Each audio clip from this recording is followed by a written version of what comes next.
Well, Merry Christmas, everybody. Our last live stream before Christmas is here. Holy cow. Feels good to be back. Guys, thanks so much for hopping in. Art, thank you. Mikey, thanks for being here. Jessica, good to see you. Matt, good to have you back. Good sir. Yeah. Arnie, Doug, Ben, Sherry at Pepper Tree Villa. Thanks so much for being here. Great episode Monday. Ken, thanks for being here, my good friend. Thank you, guys. I really appreciate it. I mean, I cannot believe I'm gonna have to bring these comments to this other screen. I kind of rearranged things. Right before I came, got live, I was like, I need to rearrange things, and it's like, maybe you don't need to rearrange things. Maybe things were just fine the way they were. That kind of thing. So I just wanted to be able to see the comments a little easier and better. So there we go. That looks better. I can deal with that. So all right, everybody. Man, I cannot believe it. We are here. I had bigger plans for tonight. I feel like I say this a lot, but with my work schedule lately, it's like I've had no time. So we're gonna do a ask me anything. So if you guys have any questions in the chat, that would be really helpful to me. And just put a Q colon in front of them so I can search them and find them better. The reason I ask you guys that is because on my software I have that I live stream with, Ecamm, I'm able to search the chat. And so I can type a big capital Q and colon in front of and search that. And then so all the questions will pop up. So that's why I asked that, just to kind of help it not to get lost in the shuffle, so to speak. But all right, we'll go ahead and get started. This show will be a little bit different than the others because I won't. After I end the recording podcast of it, I won't stick around too long because I have another live stream to get to in less than an hour. On top of the hour, I'm hopping over to Mommy's Guide Inc. And talking with Mommy Lala over there. It's a crafting channel in the Philippines, but however, Mommy Lala has challenged herself to do an interview every day in the month of December, and I'll be jumping over there.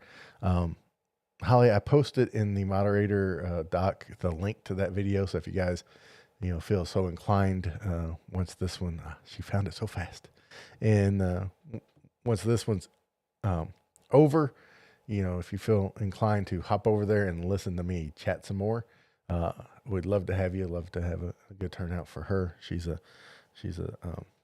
sweet lady and loves to craft and kind of is like a mother figure to a lot of people in kind of the live stream circle that I've been finding myself in. So let me get a drink and then we'll just go ahead and start this episode, which will be episode number 99. So I got 2 episodes this week for the podcast part. Tomorrow, this episode, which will release tomorrow, and then the day after, which will be number 100.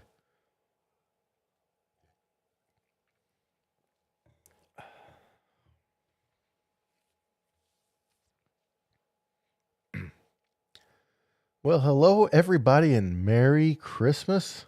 This is the next to last episode of the podcast, but the last live stream episode of the podcast before Christmas. So glad you guys have decided to join us. Just kind of a loose format. Just ask me anything. I have all kinds of questions I'm sure to answer, and some things to go over about Christmas Clatter for 2023 and everything to do with that. Well, I can't really say everything to do with that because I don't know everything about 2023 yet, not to jinx myself, but when 2020 rolled around, I thought it's going to be a great year, and it was a memorable year, but not for the reasons I thought it may be. But anyway, I've never been good. If I feel one way about a situation, it's probably best to bet it's going to go the opposite way. It's just kind of my lot in life, so to speak. But it's good to have everybody here. Before we get started too much, and well, I'll tell you what, I'll save that right now. But I just want to let you guys know that listening to this on the podcast portion of it, I will be interacting with the chat more in this episode than I do normally.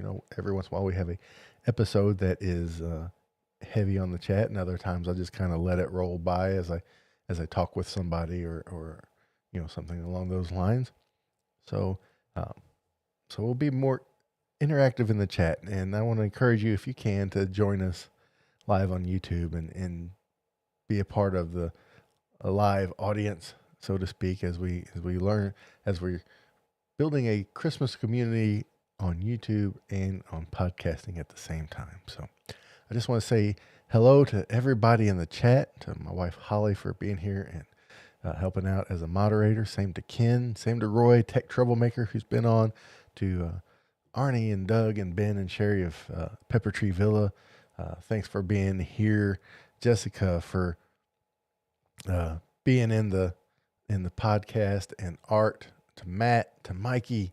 Guys, thanks so much for hopping in the chat and being so supportive live with me. And thank you. So let's do a few Ask Me Anything. You guys can ask me anything you want. It doesn't even have to do with Christmas. And I will answer it. Even if I make up an answer, I will answer it. And I might even ask myself a few questions, because I have a few questions that I think about often that are really frivolous. And I always trying to find the right answer to. And we'll get to those. But yeah. Let's start with our first question. I did get a question on Facebook. I did not type up a card here, but it was from Ken. He wanted to know what my favorite Christmas or holiday food was, and that is a hard one to answer. Well, I love cookies, but I take a great ham over a great cookie, though. So, you know what it is? Probably my favorite thing that I look forward to the most around the holiday season: sweet potato casserole. I just love it. I only eat it around the holidays, usually Thanksgiving, maybe a little bit on Christmas. But dadgummit, that's what I look forward to each and every year. That's the thing that it's like when I think of the holiday season, it's like the instant watering in my mouth. I love a great sweet potato casserole. My mom makes it. It's almost like a sweet potato pie, except it has no crust. Instead of marshmallows on top, it's like pecans and I don't know, but it makes this hard topping of nuts and sugar caramelized on the top, and it's just absolutely delicious and wonderful. So let's go on with some other questions. One here from Jessica: will you continue to do weekly podcasts in 23? Yes and no. I will do weekly when we hit the Burr months. However, I'm kind of weighing the frequency I should do them. I like doing the every other week. However, when it's early in the year, I feel like I'm stretching a little bit to come up with things that I find interesting enough to hold people's attention. I definitely will be weekly when I hit the Burr months. I definitely will be monthly for sure. And probably what's going to happen is probably going to be like a frequency change. It's like, once a month for a little bit, and then every 2 weeks for a little bit. And then once the Burr months hit, then every week. So I have a feeling that's how it's going to go. Kind of like how I always talk about Christmas being a marathon and then it turns into a sprint, that kind of thing, where it's kind of like, the closer it gets, the more and more Christmas clatter becomes available. Because I have some other things I'm wanting to do with Christmas clatter that I haven't done yet. And they're going to take a little bit more time off camera to make them presentable on camera.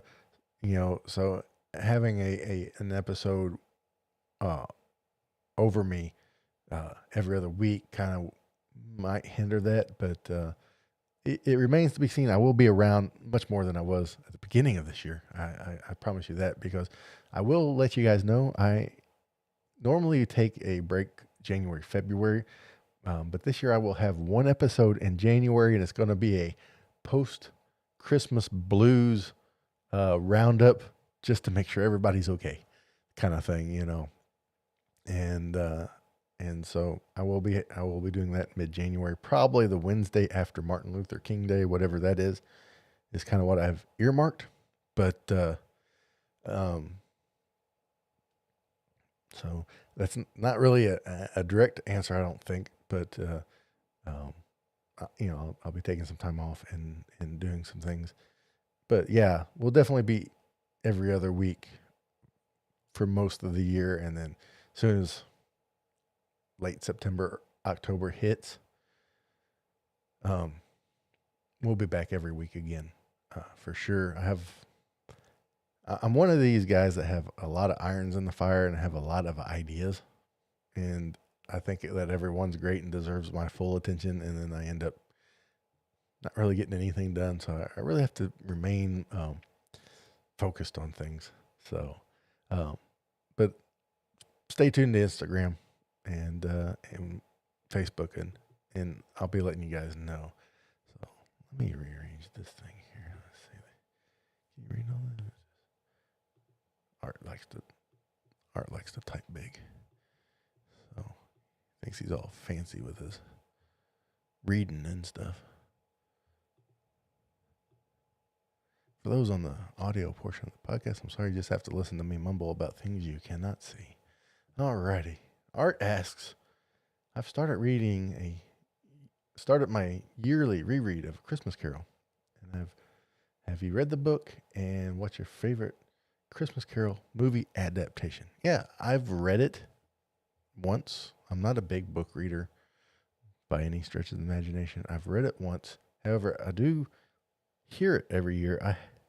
A few years ago on Google Play Books, they had a Christmas Carol audiobook narrated by Patrick Stewart for like, I think it was free for like a little bit.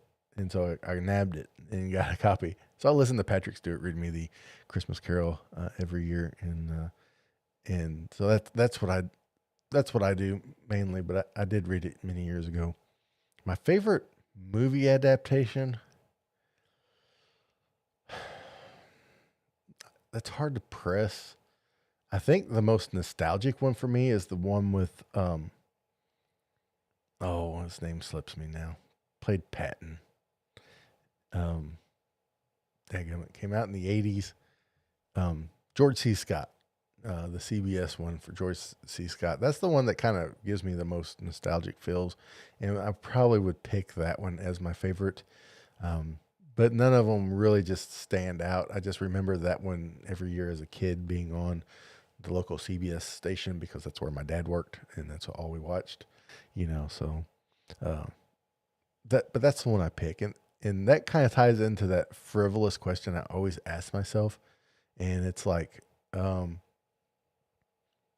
who's the next great Ebenezer Scrooge? You know, which actor should play Ebenezer Scrooge? And I have a couple in mind. I'd love to see Idris Elba play Ebenezer Scrooge. I think he would be really great at it. I think I would like Tom Hanks, but I'm kind of iffy on that. Because I don't want him to Tom Hanks, you know, Tom Hanks it too much, if that makes any sense to you. I mean, he was a fantastic Mr. Rogers, so I'm sure he wouldn't. Sure he would just kind of disappear as Ebenezer Scrooge. You know, but those are kind of my two right now that I would love to see play Ebenezer Scrooge. If you guys have any other actors that or actresses that you would love to see take that role on, let me know. Guys at Pepper Tree want to know, with Cookie Day at your mom's this year, what is your favorite cookie? I'm a snickerdoodle guy. That's my all-time favorite cookie is just the classic snickerdoodle. They're always my favorite. I mean, I like a lot of the other ones. In fact, I like most of them there. There was one this year that I actually didn't care for very much, but other people did like it. It was a buttery potato chip cookie. Um, just just something about the potato chip textury crunch in my cookie I just was not a fan of. But other people really liked it, and so I'm sure it's going to stick around because I was in the minority on that one. But I'm always a snickerdoodle guy, and I really like the eggnog logs. I really like those a lot, So yeah. And then Holly asks, today I saw Ring of Fire on the Pentatonics Christmas album. Is that a Christmas song? I'm so perplexed. Yes, I'm going to say it is. If you saw it on a Christmas album, I'll use the same logic I use for movies. If it's, associated in Christmas any other way, it's a Christmas song. I will take it. It's just as Christmassy as Jingle Bells is. And in fact, that's ties into one subject I'm definitely going to be tackling next year is I'm going to have a list of the top 10 like Christmas songs that aren't actually Christmas songs, like Jingle Bells. So yeah, I'm going to call it a Christmas song mainly because it's a great song. And why not? So, hey, Dwayne, thanks for hopping in here, man. I appreciate it so much. And Ken asks, what's my favorite Christmas album from start to finish? I really like the Ingrid Michaelson Songs of the Season from start to finish is really great. Dave Barnes' Very Merry Christmas is really great start to finish. And Mariah Carey's Merry Christmas from 1994 from start to finish is really great. Those are definitely contenders. It's hard for me to narrow down one, but if you had to make me choose right now, pick only one,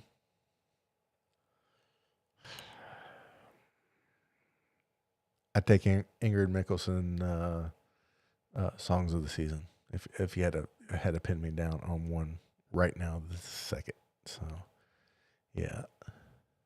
Mikey asks, if you chose one artist to listen to at Christmas, who would it be? Yeah. Oh, if I had just had one. This is a good one. Because you just had one, so you want someone who had a lot of Christmas songs, because you want to cover all those bases. But they have to have a voice that you could listen to. I'm going Bing Crosby. And I'm going to say that because of the variety of his Christmas songs. He had a lot of great ballads. He had a lot of great fun Christmas songs. He has a lot of Christmas songs in his on his list that he sung, and a lot of classics, all timers. And his voice will never get old or wearing on you. So I would go Bing, just because his catalog is so vast. I mean, you have fun songs like, he's got that Scottish, Irish Christmas song thing that's fun. And of course, I'm going to butcher this terribly, but Malikali Maka is fun. But then he also has White Christmas and Silent Night, and it's beginning to look a lot like Christmas, and all the classics are covered. So I'd go Bing would be my answer on that.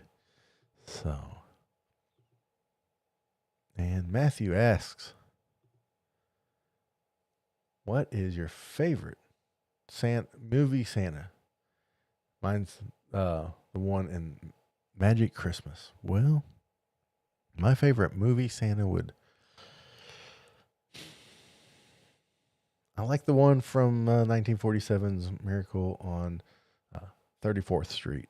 That's my favorite. He's so kind and not rough around the edges at all. That's just my favorite.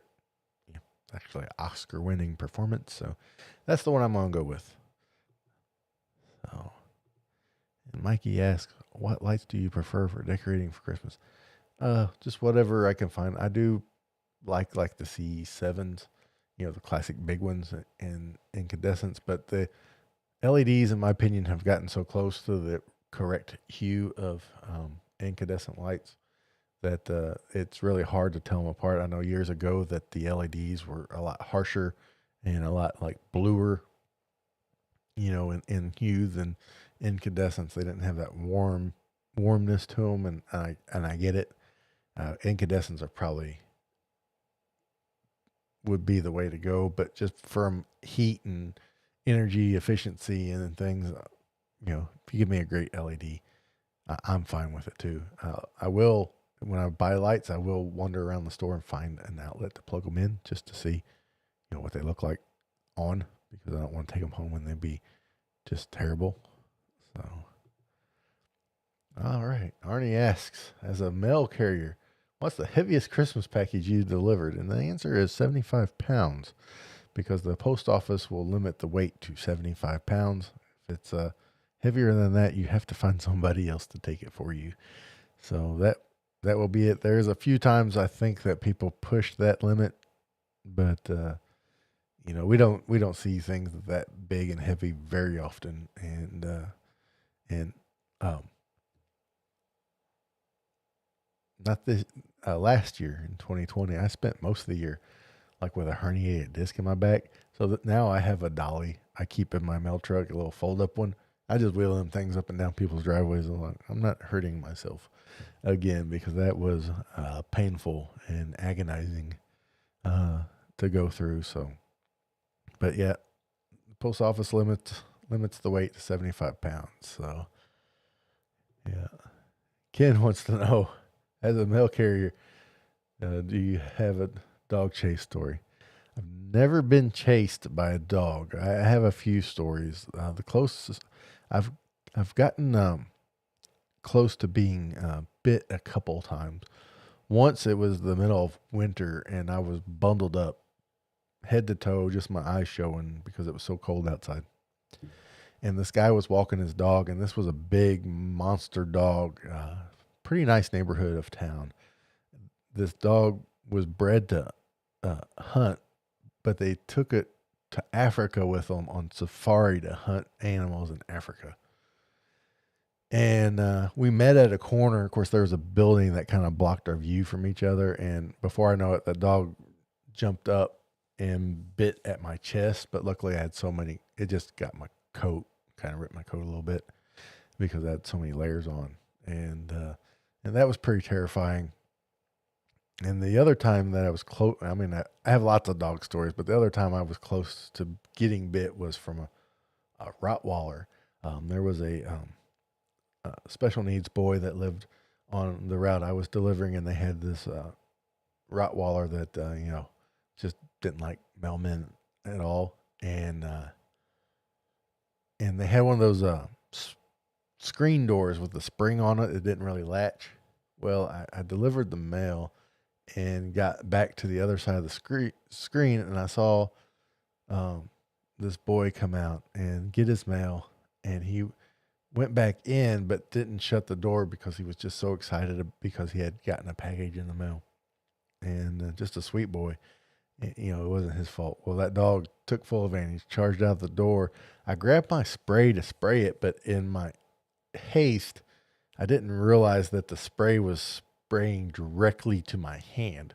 So instead of reaching out into the street and getting the dog with it, I just covered my hand in pepper spray. Well, luckily that was the hand that Rottweiler was going for. So once his teeth got around my hand, I guess he kind of sensed that pepper spray. So he didn't chomp down, kind of scratched my finger with his tooth a little bit, but he didn't really bite me. But that's the closest I've been. There was a blind wiener dog on one of my routes that used to always try to get me, but he could never find me. Except one time he did get the end of my pants. But it was so hilarious, because he would just run around the yard looking for me. There was a guy with a pit bull that sprung out of the door, and he had it bear hugged as the dog was like flopping like a fish trying to bite me. And at that same time, he was telling me, she just wants to play and lick you to death. But I really didn't believe him at the time, and then one time I thought I had it because this dog came around the corner, just tearing it up. I didn't know what it was, just barking like crazy. Come around the corner and it was a pug in a sweater. And so I knew then I was okay, but yeah, those, I have a few more, but just it's crazy life. I used to be a real big dog lover, and after nearly 17 years of carrying mail, not quite the dog lover I used to be, so yeah. Oh man. Art wants to know, what is an eggnog log and can we get the recipe? Yes, you can. And it's hard to describe. I do have a picture. Um, and it's just a little, they're probably the size, um, trying to think of something that that's relatively close to the size. You guys remember zingers, the snack cake zingers? They're kind of like that shape, but they're smaller than that. They're smaller than a zinger, and they're kind of yellowish, and they got icing on them, and they're like a great cookie to dunk into stuff. Like if you got a coffee or a milk or something, they're just great for that. And yeah, you can have the recipe. In fact, one of the things I'm talking about for 2023 is the official Cookie Day cookbook. Now, I've been, I don't really like the name Cookie Day Cookbook. I thought about calling it the Cookie Day Cookie Book, but that doesn't. I don't know, something like that. Putting a bunch of recipes together of those cookies. So, yeah, but yeah, Dwayne says Kurt Russell is his favorite Santa. I can't blame you there. That's a good choice. That really is a good choice. And Ken wants to know, do you like Bing and David Bowie's version of Little Drummer Boy? Yeah, it's fine. Little Drummer Boy itself isn't one of my favorite songs, so to speak. And but it's fine. And I don't get all warm and fuzzy about it like other people do. But it's good. It's worth a listen to a couple times during the holidays. But like I said, Little Drummer Boy isn't necessarily one of my favorite songs. Although my favorite version of Little Drummer Boy is by Lauren Daigle. So if you guys haven't heard that, check that out. It's really good. So here's Mommy Lala popping in. I'll be on her channel here shortly. And Holly posted that link in the chat earlier. If anybody wants to hop over there and check that out, and we at the top of the hour. So yeah, and man, blind wiener dog. Yeah, yep. Arnie remembers zingers. One thing I really miss is zingers are now Hostess, owned by Hostess. I missed when they were Dolly Madison and had the peanuts on them. That's what I miss, and not because they tasted any different. I just kind of miss seeing the peanuts on my snack cakes for some reason. So, but yeah, a Cookie Day cookbook, something like that. Yeah, it's definitely going to be a Cookie Day cookbook. Probably like 60 to 70 cookie recipes I'll have in there. I think over the years, I think we've done about 55 different cookie recipes. Plus, there's some others I'm going to pull from. I know Holly has this brown butter cookie that I want to put in there, and a few others. My youngest daughter, Taylor, has been trying to perfect a sugar cookie recipe. So, and she's getting close to it. So I really, if she gets that perfected, I definitely will have that in there or something. But I've heard Little Drummer Boy from King and Country. It's really good, really drum heavy, which is a good thing for being a Little Drummer Boy. It's really good live. I think they did it on like Jay Leno or something years ago. And it's really good live as well. I really enjoy it. Yeah, the Lauren Daigle album is very, very good. Very good from from top to bottom. It really is. And Arnie wants to know, how many trees will you be decorating next year in your home? Well, this year we have one. Actually, we have more than I thought because my youngest, she has like 3 in her room. So we have 1, 2, 3, 4, 5, 6, 7, 8, 9. We have 9 this year. Nope, 10. I forgot the nutcracker tree. 10. I think we could probably get to even dozen next year. What do you think, Holly? You think we can get to even dozen? No, I forgot the other one. We're at 11. Forgot about the kids' tree. We're at 11. So even dozen, just one more. Let's go for lucky number 13. So that sounds like a good plan. Lucky number 13. So yeah. Oh man. But yeah, I'm catching up to you guys. We have 11. Okay. Yeah, I think we could do 13. Yeah, we're catching up. We're kind of limited on space, so we're gonna have to get creative. Need a few more kids to move out probably to really get the trees in. But I mean, I got a whole basement. I can. I got a whole basement I could fill up with trees, and we could probably get. Well, if you don't want to walk around too very much, make like a path. I don't know. We could probably get 50 down here. Probably move out all the furniture and stuff. We could really go crazy.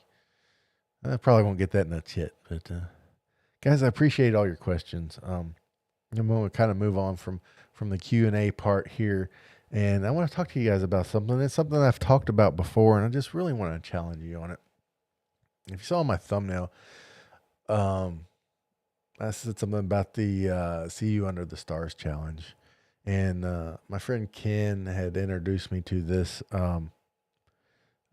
tradition he does, where as Christmas Eve turns into Christmas Day at midnight, he'd go outside and he'd kind of look up at the sky, up at the stars, and take a few quiet moments. And we started doing that a few years ago, and it's just so wonderful and peaceful. And I know weather is crazy. We're going to be getting some crazy weather here locally, and temperatures and things. But I just want to encourage each and every one of you, if you can, as Christmas Eve this year turns into Christmas Day at midnight, just go out in your driveway or out on your patio or deck,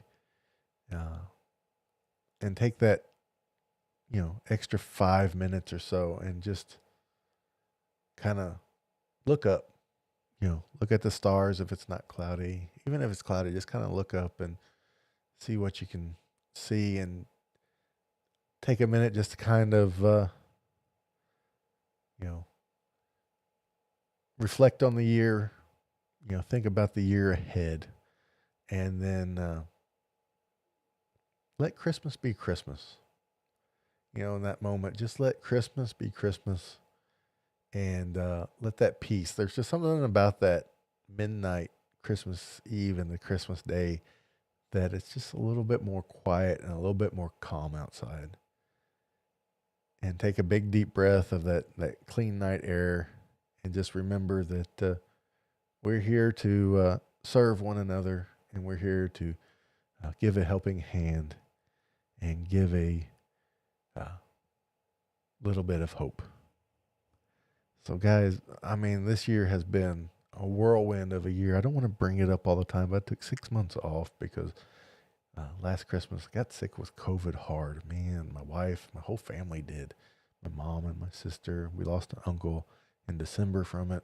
We were sick as all of us had ever been in our lives. And it took a little while to get over, and then some other things happened. And once I relaunched in July and just kind of went, straight ahead to this year, it has been such a miraculous year.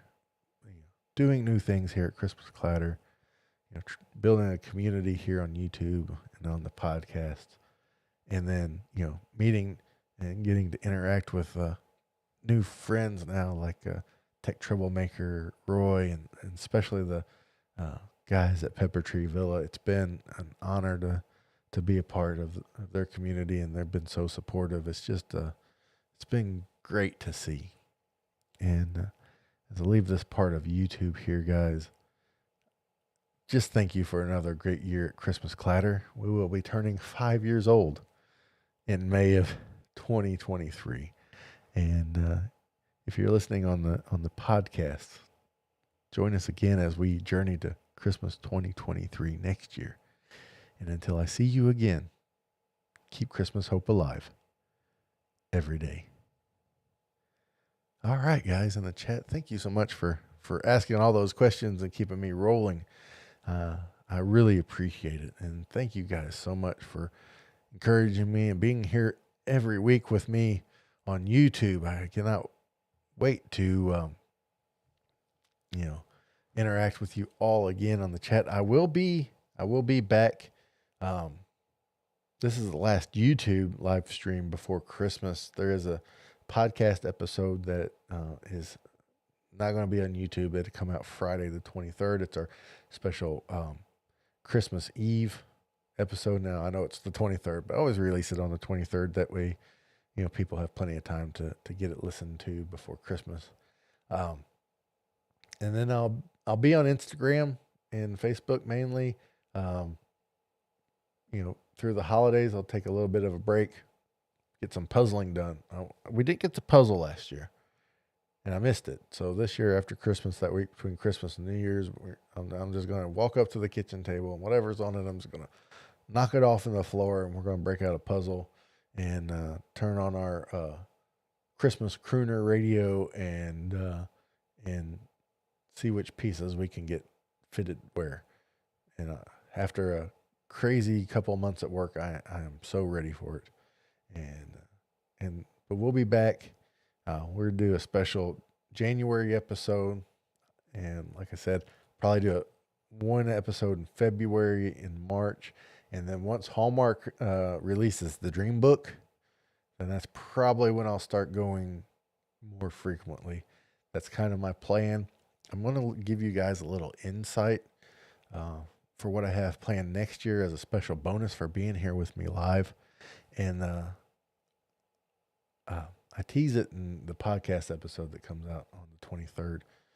But I want to create something together. I want to do a little bit more creating things here on Christmas Clatter, some more how-tos. She doesn't know this, but I want to get my wife Holly involved more. She's really good at that stuff and creative, and just kind of do that kind of thing. I want to do some more how-tos, things like how to repair your Christmas lights. That's something that people just throw all those lights away, when they're so easily, repaired. I know they're cheap. I know a string of lights isn't a lot of money, but come on, man, that's a lot of lights, and that kind of thing. I like to dabble in woodworking and make doors and cabinets and that kind of stuff, and want to kind of put that on display a little bit, and then do things that you guys can do as well.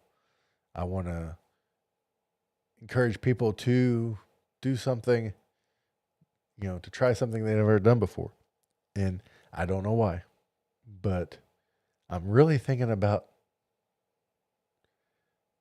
taking up crocheting. It's always kind of fascinated me. Not that I want to do it all the time, but I just want to make something, even if it's a scarf one time. I think Holly's got some crochet hooks or whatever they are here.